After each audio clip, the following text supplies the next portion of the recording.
Existe uma experiência que praticamente todo brasileiro já viveu. Você entra em um supermercado, pega alguns produtos básicos, arroz, leite, carne, café, talvez um pacote de papel higiênico, e quando chega ao caixa, a sensação é sempre a mesma. Tudo parece mais caro do que deveria. No caminho para casa, você passa em um posto e abastece o carro. No fim do mês, paga a conta da internet, o streaming, talvez parcela um celular novo. Situações comuns, rotina, nada fora do normal. Mas existe um detalhe curioso nessas compras que quase ninguém percebe. Quando você paga por qualquer um desses produtos, uma parte significativa do dinheiro não vai para o supermercado, para o posto de gasolina ou para a empresa que prestou o serviço. Vai para o governo, na forma de impostos que estão embutidos no preço, invisíveis para quem compra. Em alguns casos, quase metade do valor pago por um produto pode ser composto apenas por tributos. E é justamente aí que começa um dos debates mais polêmicos da economia brasileira. O Brasil é frequentemente citado como um dos países com maior carga tributária do mundo, mas ao mesmo tempo, o país convive com serviços públicos que, para grande parte da população, estão muito longe do padrão observado em países com níveis semelhantes de arrecadação. Isso levanta uma pergunta inevitável: o brasileiro realmente paga imposto demais ou o problema está em outro lugar? Quanto do seu salário vai de fato para o Estado? Quem realmente suporta o peso dessa carga tributária? Para onde vai todo esse dinheiro? E por que, mesmo arrecadando valores comparáveis ao de países ricos, o Brasil ainda enfrenta dificuldades históricas em áreas como infraestrutura, segurança e qualidade dos serviços públicos?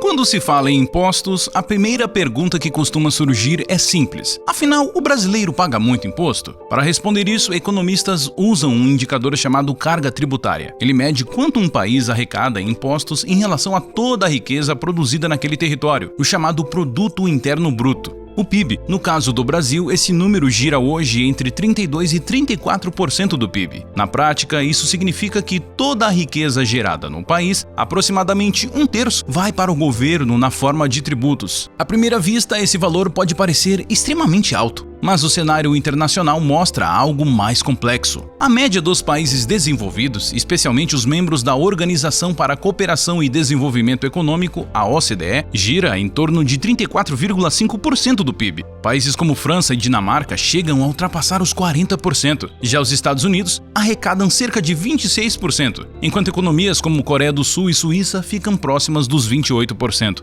Ou seja, quando comparado ao mundo desenvolvido, o Brasil não está tão distante assim. Mas quando olhamos para países emergentes ou para a América Latina, a diferença aparece rapidamente. A média regional gira em torno de 24% do PIB, colocando o Brasil entre os países que mais arrecadam em todo o continente. Mas existe um detalhe fundamental nessa comparação, e ele muda completamente a forma como entendemos o sistema tributário brasileiro. Não é apenas sobre quanto o país arrecada, é sobre como ele arrecada. No Brasil, aproximadamente 40% de toda a arrecadação tributária vem de impostos sobre o consumo. São aqueles tributos que estão embutidos no preço de praticamente tudo o que você compra: alimentos, combustível, roupas, eletrônicos, serviços e até assinaturas digitais. Isso significa que, diferente do que muita gente imagina, grande parte dos impostos não aparece em boletos, carnês ou declarações anuais. Eles já estão escondidos no preço final dos produtos, e os números mostram o tamanho desse impacto no cotidiano. Em média, cerca de 22% do preço dos alimentos corresponde a impostos. No caso da gasolina, os tributos podem representar entre 23% e 34% do valor pago nos postos. Já produtos industrializados, como eletrônicos, podem ter até 40% do preço formado por impostos. Esse modelo tem uma consequência importante e controversa. Quando a maior parte da tributação está concentrada no consumo, todos pagam proporcionalmente valores semelhantes ao comprar um produto.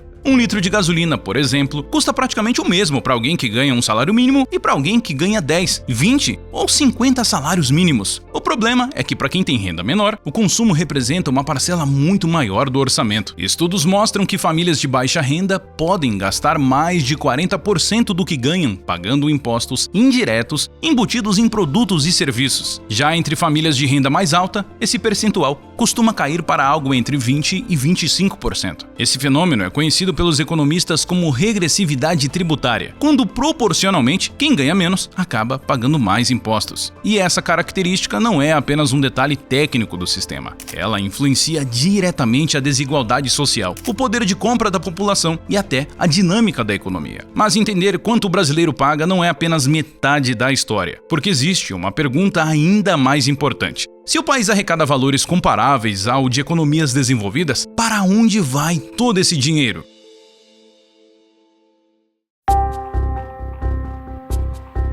Se existe uma percepção praticamente universal no Brasil, ela é simples. O país cobra muito imposto e entrega pouco em troca. Mas essa ideia levanta uma questão fundamental. Se o Brasil arrecada cerca de 1/3 de toda a riqueza produzida no país, para onde vai todo esse dinheiro? Para responder isso, é preciso entender como funciona o orçamento público brasileiro. E a primeira surpresa é que a maior parte dos gastos do governo não é exatamente opcional. Em 2023, somando União, estados e municípios, o setor público brasileiro gastou cerca de 45% do PIB. Parece um número gigantesco, e de fato é. Mas a distribuição desses gastos revela um cenário bastante diferente do que normalmente aparece no debate público. A maior fatia do orçamento está concentrada na chamada proteção social. Esse grupo inclui aposentadorias, pensões, programas de transferência de renda e benefícios assistenciais. Sozinha, essa área consome cerca de 16,8% do PIB brasileiro, um dos maiores percentuais do mundo. Logo depois vem os chamados serviços públicos gerais, que incluem despesas administrativas do Estado, funcionamento da máquina pública e, principalmente, o pagamento de juros da dívida pública. Esse conjunto representa cerca de 11,3% do PIB. Somando apenas esses dois grupos, já temos quase 30% do PIB comprometido. E é justamente aí que começa um dos maiores dilemas fiscais do país. Quando grande parte do orçamento está vinculada a despesas obrigatórias, sobra menos espaço para investimentos que poderiam impulsionar o crescimento econômico ou melhorar diretamente a qualidade de vida da população. Saúde e educação, por exemplo, recebem valores relevantes, mas ainda dentro de padrões internacionais medianos. O Brasil destina aproximadamente 5% do PIB para a educação e cerca de 4,7% para a saúde pública. Embora esses números não sejam necessariamente baixos, eles ficam abaixo da média observada em muitos países desenvolvidos, principalmente na área da saúde, onde o investimento costuma ultrapassar 8% do PIB. Mas talvez o dado mais revelador esteja em outra área: infraestrutura. Enquanto diversos países destinam cerca de 5% do PIB para investimentos em transporte, energia, logística e desenvolvimento econômico, o Brasil aplica pouco mais de 2%. Isso ajuda a explicar problemas históricos como estradas precárias, gargalos logísticos,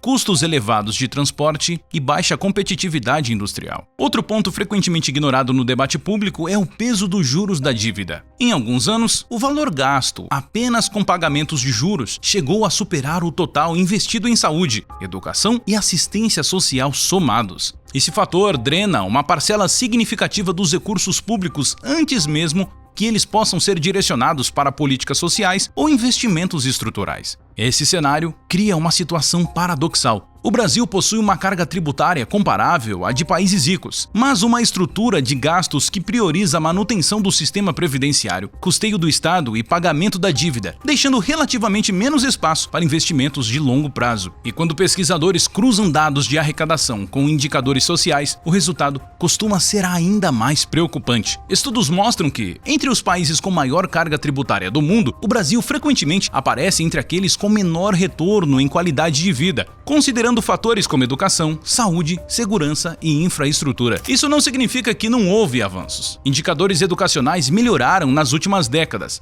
O acesso à saúde pública se expandiu e programas sociais tiveram impacto significativo na redução da pobreza extrema. Mas, de forma geral, os resultados ainda ficam abaixo do esperado para um país que arrecada valores tão elevados. E essa constatação leva a uma nova pergunta. Se o problema não está apenas no volume de impostos arrecadados, então onde exatamente está o gargalo do sistema tributário brasileiro?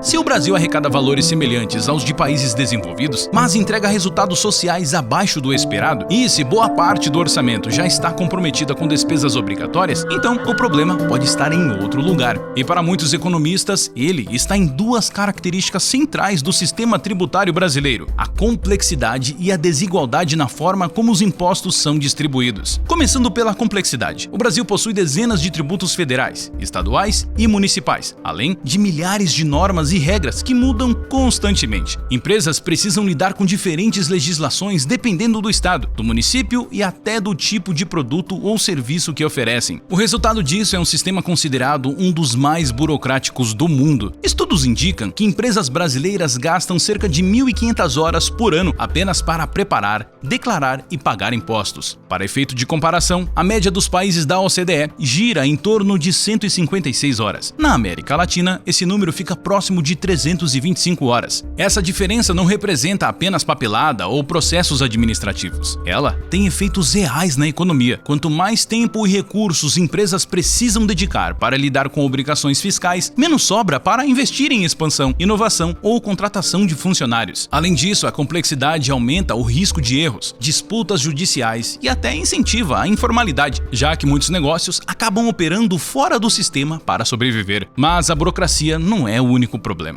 Existe também uma questão estrutural que impacta diretamente a desigualdade social brasileira. Como vimos anteriormente, o sistema tributário do país é fortemente baseado em impostos sobre consumo e folha de pagamento, enquanto a tributação sobre renda e patrimônio é relativamente menor, principalmente quando comparada à maioria dos países desenvolvidos. Na prática, isso significa que pessoas de baixa renda acabam comprometendo uma parcela maior do que ganham com impostos embutidos em produtos básicos, transporte e energia. Já indivíduos de renda mais alta concentram maior parte dos rendimentos em investimentos, patrimônio e lucros financeiros, áreas que, historicamente, recebem tratamento tributário mais brando no Brasil. Estudos mostram que os 10% mais pobres da população podem gastar cerca de 32% da renda pagando tributos indiretos. Entre os 10% mais ricos, esse percentual costuma cair para aproximadamente 21%. Esse modelo reduz a capacidade do sistema tributário de redistribuir renda, algo que, em diversos países desenvolvidos, é feito por meio de impostos progressivos, ou seja, quanto maior a renda, maior a carga tributária proporcional. Além dos impactos sociais, essa estrutura também afeta o desempenho econômico do país. Tributação elevada sobre consumo e sobre a folha de pagamento aumenta o custo de produção, reduz a competitividade das empresas brasileiras e pode desestimular investimentos estrangeiros. Somado à complexidade do sistema, isso contribui para o chamado